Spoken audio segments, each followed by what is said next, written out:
Dhe rrugës duke ardhur këto për ta zhvilluar intervistën, rastësisht e pash një qenë duke e sulmuar një vajzë. Dhe më lindi pyetja, a duhet të sterilizohen kafshët? Apo më mirë të themi, a duhet të sigurohen kafshët, macet, qenët? Unë kisha thënë më shumë. Ose si duhet që ne të ruhemi nga kafshët, apo a duhet një trajtim mjekësor për të mos i sulmuar njerëzit, e vërtet. Së pari unë kisha thënë më shumë të sigurohen kafshët. Njësitet komunale të komunave se bashkive përkatëse duhet të marrin masa prandaluese, duhet të çojnë ekipe në terren që t'i marrin ata që janë dacak, t'i çojnë diku ndonjë që u krijon një kamp të përcaktuar, t'i ushqejnë, t'i sigurojnë ato kafshë. Dhe mos t'i lënë të enden rrugëve të shkaktojnë dame tek qytetarët dhe fëmijët tanë. Ne kemi fëmijë që i çojmë nëpër shkolla. Ne kemi fëmijë që kthehen nga shkolla. Ku mundet me më garantua ai për shembull sa i tjetër që fëmin ton nuk e han qeni. Kur ta han qeni atë fëmijë e ta bën copë grim, atëherë mos shkruaj nëpër gazeta portale, ndodhi kjo fatkeqësi. Jo, mos shkruaj më për këtë fatkeqësi. Mos shkruaj fare. Por du ta kapë shullhecin e këtij vendi. E ti thosh zotni, ne të kemi zgjell.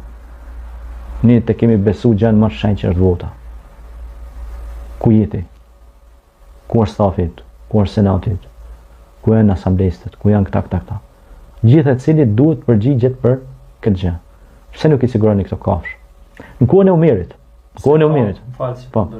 Se ka buxhet për të ndahur për drita dhe nuk ka buxhet për të ndahur për qenë. Po kjo është pyetje që me të vërtetë, po. Nuk janë kundër dritave, gjithkush e ka drejtimin e vet. Absolutisht. Mos ke çuptuar. Po, normal. Por edhe qenë janë kafshë të dashura. Absolut. Mundesh me fitu edhe xhenetin me të, një gru i ka dhënë me pi ujë, edhe ka hyrë në xhenet, atij qeni që i ka dhënë me pi ujë, si ka qenë tokë ngordh. Pastaj tjetra, që ishim duke në lidhje me temën, s'ka problem. Ato kafshë duhet siguru. Kur them duhet siguru, ekipet komunale duhet marrin masat me njëhershme, imediate, për parandalimin e këtyre kafshëve që mund me shkaktu kaos tek fëmijët, ose mund me shkaktu traumë psiqike tek qytetarët. Kështu që ata duhet siguru, duhet gjithë vendi ku ata të kenë ku me fjetë ose më ushqy si kafshë. Edhe duhet çu veterinari, është ai mjeku që merret domethënë për mjeku i kafshëve, për kontrollimin e tyre, për mos me përhap pastaj edhe ndonjë smundje të mundshme.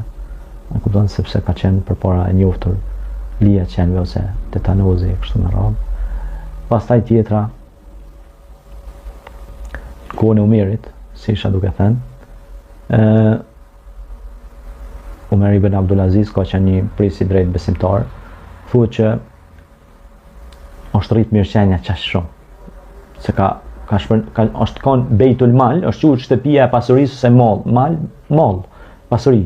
Kanë hedhur njerëz ushqim me gjëra kështu, ka ardhur puna, s'ka met njëri po mirëqenie sociale, s'ka met askush keq, si thoni.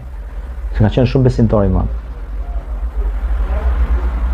Dhe ka marrë mesha ushqim me çka ka pas, i ka shpërndar dhe ujqve në përmale. Edhe kafshë, edhe e gërsinave, i ka ushqyer edhe gërsinën. Çka ka ndodhur?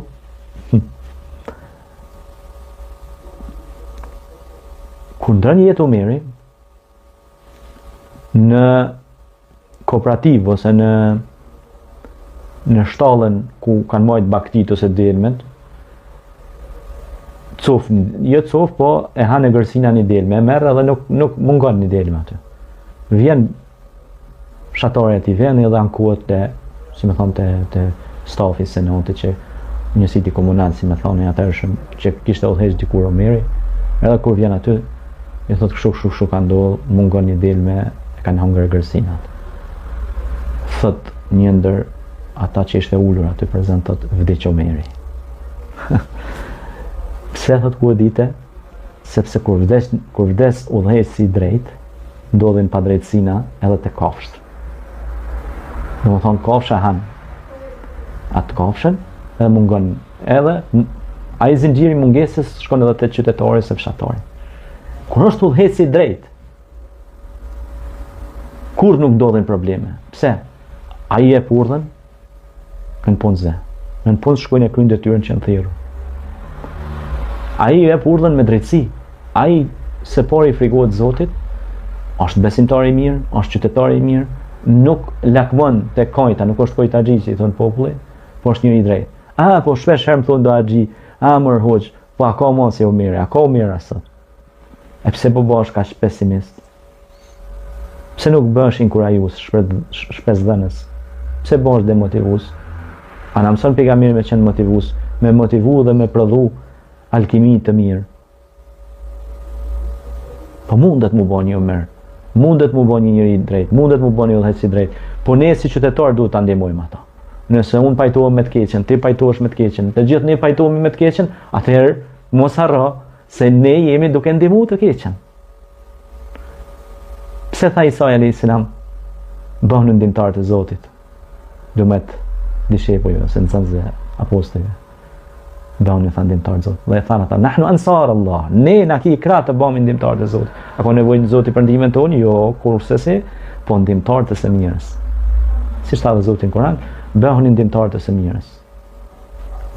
Prandaj ne unë personalisht kisha bërë apel, thirrje të gjithë udhëheqësve komunal, drejtuesve, qytetarëve të nderuar, të sigurojnë këto kafshë, mos rrezikojnë jetën e fëmijëve tonë, jetën e trive dhe trejave tona, ambientin publik e kështu me radhë. Ju kisha lutur të marrin ndonjë mos të mundshme.